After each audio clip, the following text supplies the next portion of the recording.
চামড়া শিল্পকে যাতে আরো সমৃদ্ধ করা যায় সেজন্য মাননীয় প্রধানমন্ত্রী আলাদা একটা ব্যবস্থা নেবেন।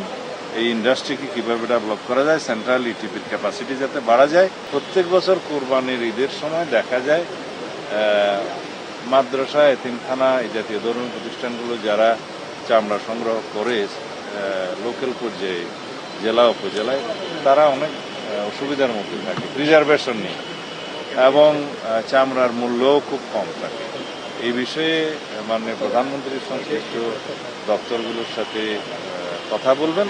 আর আজকে যেটা সিদ্ধান্ত হয়েছে, commerce ministry, industry ministry, basic সবার সাথে কথা বলে তিনি সিদ্ধান্ত দিয়েছেন প্রিজার্ভেশনের ক্ষেত্রে যাতে আমরা সিরিয়াস থাকি, সেই জন্য এখন থেকে জেলা উপজেলা পর্যায়ে ট্রেনিং, প্রচারণা এবং বিনামূল্যে লবণ সরবরাহ এগুলো করা হবে। সেই জন্য আজকে তিনি বাজেট দিয়ে দিয়েছেন যাতে করে চামড়া নষ্ট না হয়, এবং ঢাকা অভিমুখে যাতে 7 দিন চামড়াগুলো না আসতে পারে। এই জন্য যে ক্রমান্বয়ে আসলে আমাদের এখানে যে ট্রিটমেন্ট প্ল্যান্ট আছে তার উপরে প্রেশারটা কম পড়ে।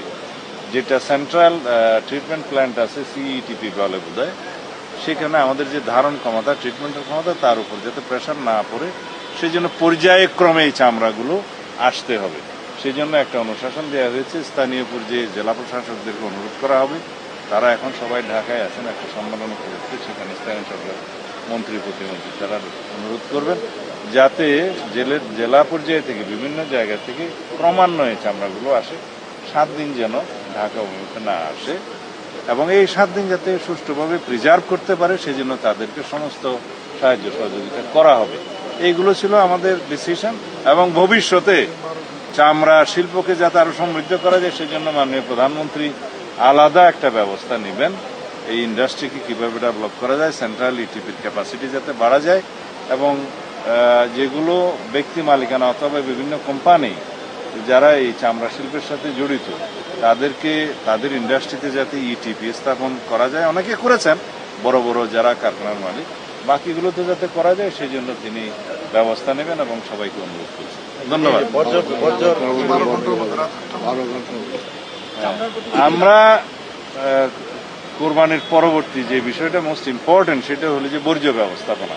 আমরা আজকেই সেই সিদ্ধান্ত পেয়েছি, মাননীয় প্রধানমন্ত্রী দিয়েছেন 12 ঘন্টার মধ্যে সমস্ত সিটি কর্পোরেশন, পৌরসভা, জেলা পর্যায়ে এবং সংশ্লিষ্ট সমস্ত জায়গায় যেখানে বর্জ্যের উপচে পড়া একটা বিষয় থাকে, পরিষ্কার হতো না আগে, সেটা 12 ঘন্টার ভিতরে তিনি নিশ্চিত করার জন্য অনুশাসন জারি করেছেন, নির্দেশনা দিয়েছেন। সিটি কর্পোরেশনের 2 জন প্রশাসক এখানে ছিলেন, আর আগামী কয়েকদিনের মধ্যে স্থানীয় সরকার মন্ত্রী, প্রতিমন্ত্রী ওনারা সারা দেশে সিটি কর্পোরেশনের প্রশাসক এবং মেয়রদের সাথে বসবেন, জেলা প্রশাসকদেরকে নির্দেশনা দিবেন।